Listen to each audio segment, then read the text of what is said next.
Hey, what's up there, all you beautiful internet people? Time once again for that foray we referred to as Asking Interesting Questions, where I head down to the local 303 meetup held at the Merc Cafe, run by Indy 102.3, one of Denver's finest radio stations, and ask all these local bands some interesting questions. As with last month, my tape deck is still in for repair, so I'm upping the stakes this month, and I'm going to be offering anyone who's willing to answer my interesting questions a free copy of my fantastic comic, The Hypnagogic Archive, Exploiters of Time. So with all that said, let's get right into the action and ask some interesting questions. Asking interesting questions. Asking interesting questions. Asking interesting questions. Asking interesting questions. So we are here with Deva Yoder. Webb from the band Deva Yoder. Any Mountain. Heatherlyn music. We'll see how this goes. question 1. How would you pitch your music to someone in order to sell them on it? I would tell them it is Americana, indie, folk, rock and roll. I think for the Deva Yoder music, it's singer-songwriter kind of music. So I think if you like Bob Dylan and anybody who's like a singer-songwriter like that, then this music's probably for you, but with modern production values and a full band. Deva writes the songs, but we all come up with our own parts, so sometimes we're playing cool stuff too. Have a very eclectic sound. I was raised on gospel music, and I have infused some folk and rock into it. There's also kind of a lot of spiritual components that are very holistic, because I'm also a certified yoga teacher, so it's kind of across the board. You kind of have to check it out to see if you like it, I think. I usually always say folk rock cosmicana, because we kind of have this emphasis on songwriting, but also a non-traditional soundscape that accompanies it. I always like to say we make music that doesn't turn a blind eye to human nature. By cosmicana, do you mean kind of space age type sounds? Kind of, in an old like rock and roll, like 70s rock type of mentality, not necessarily like electronic or super modern in that direction, but in a kind of classic American rock and roll tradition. Like space rock? Yeah, 2001: A Space Odyssey type of thing. Think of 2001: A Space Odyssey at rock. Okay. Yeah. Question 2. In general, would you say you take a pop-oriented approach or an experimental approach? I personally like a more experimental kind of approach. I feel like if you're making art, you have to aspire to make something new. You can't just be making what everybody else has made before. It wouldn't really feel very creative to me unless I was trying to do something new. And especially with something like the bass, you want to get maximum potential out of that, right? Yeah, I mean, I want to come up with some kind of it's a creative riff. It's a surprisingly versatile instrument. Yeah, a lot of times there's so much space there, and in these like kind of simple singer-songwriter songs, there's a lot of space to come up with a creative bass line. For myself, speaking for myself, it might be more pop-oriented. However, I'm not a trained musician. I'm a self-taught musician. So in that regard, I suppose it is somewhat experimental, because I kind of go into it without a plan or without really knowing what I'm doing in a sense. I mean, I've been doing it for a while, so you create your own pattern, so it's not completely, uncharted territory, but there is an aspect that You don't adhere to music theory much, but it ends up sounding pretty good. Yeah, to me, it's like this thing where, music just is, whether you know music theory or you know what box goes in what other box, music just is, and you can find that regardless of your knowledge background. I'm so curious your definitions of those terms, but immediately I would say experimental. How is it experimental? Because I kind of usually start with the lyrics or the poetry, and then I think about how I would like to express that in an oral way, or in what does this sound like? What does this feel like? What do I want to evoke? And then I go with it. So that is to say, you start out with the words and then you assign a melody to that. Yeah. I I guess my initial love for music came from terrestrial radio, therefore pop. But I also agree that you should use the expanse of your mind to create. And so I don't adhere to a particular theoretical scenario. So a marriage of experimental and popular music. Probably both, because there are a lot of factors at play. Question 3. Do you prefer adding intro and outro sections to songs? And if so, why? I just try to give the song what it needs. But yeah, I would say probably intro and outro. You like structure in your music? Yeah, just people kind of not completely surprise people, but give them a feeling for what's coming and where it's going. I don't actually have a particular preference. It usually, to me, is what the song calls for. So it varies. Yeah. I believe that, I guess I'm a sucker for an introduction, that first 30 seconds worth of music that can encapsulate you and draw you into a particular piece of music. And that's a staple of space rock too, right? Yeah, absolutely. Set the scene real quick, open the expanse of what can be. And I think it's interesting and important too in a live setting to kind of slow yourself down as a performer and to give a little bit of an introduction or an outro type of thing to kind of pace yourself and center yourself too, because things move so quickly. Recording sense Ease as well. yourself in the audience. It's kind of brings you back to a new center.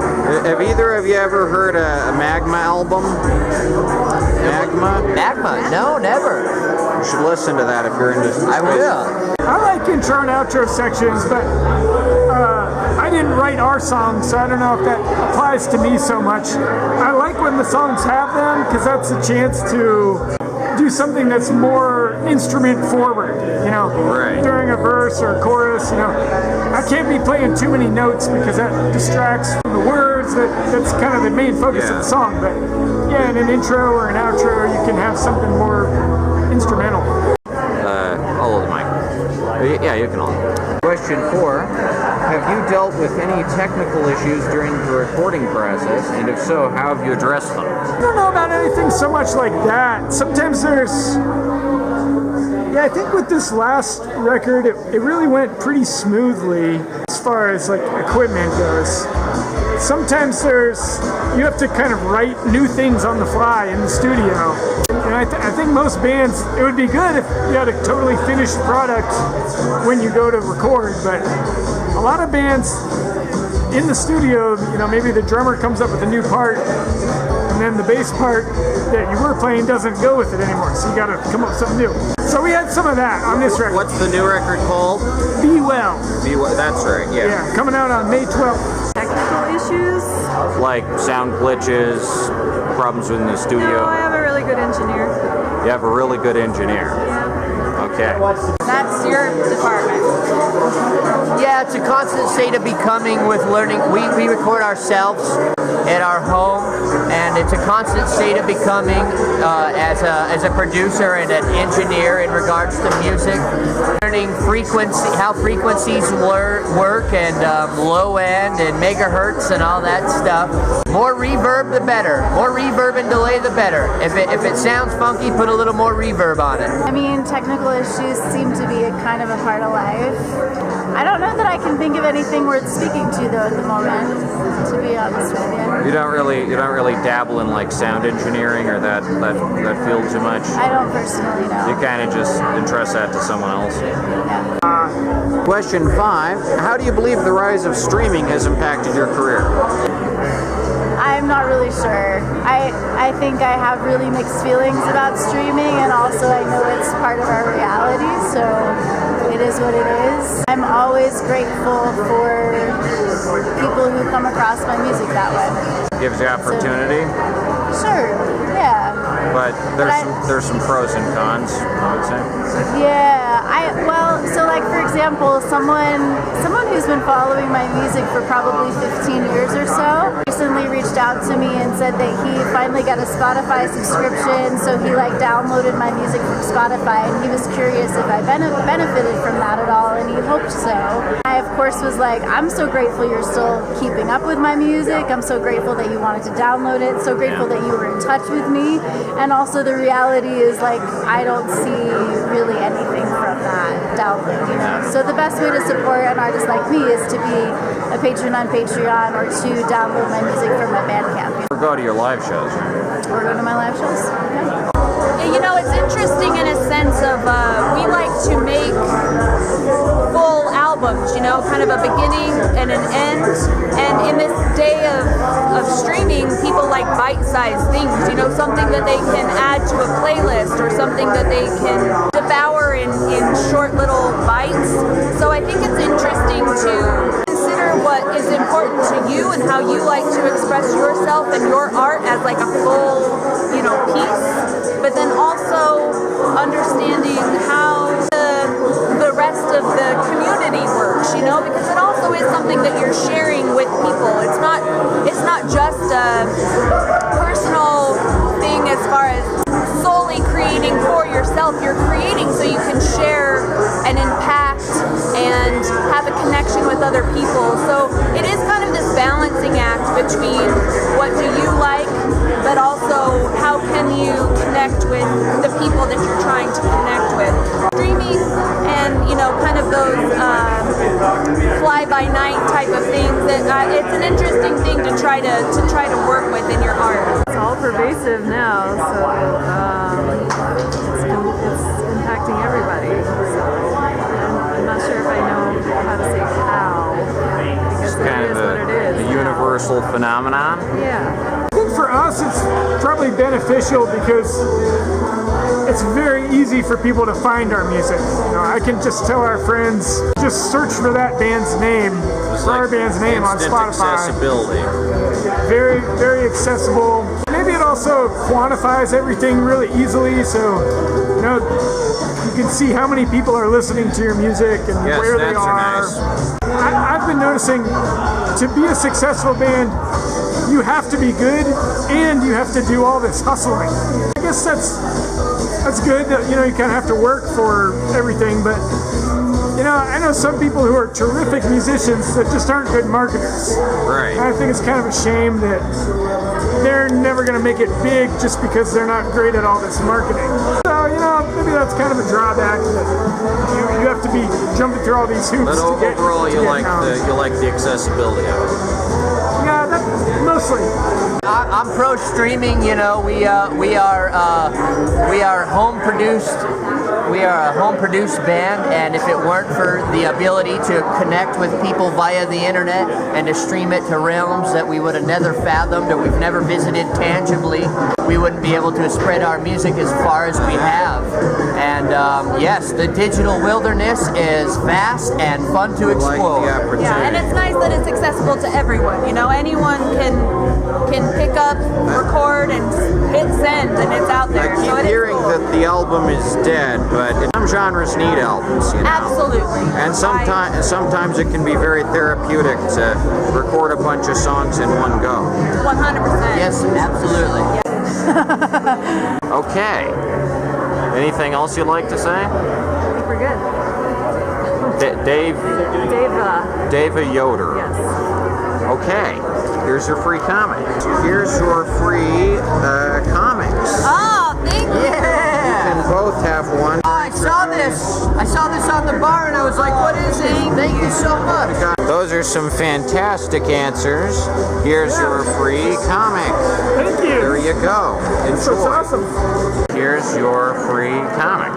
It's really kind of you. How fun. Hypnagogic Archive Exploiters of Time. Alright. Cool, man. I appreciate you. Alright then, people.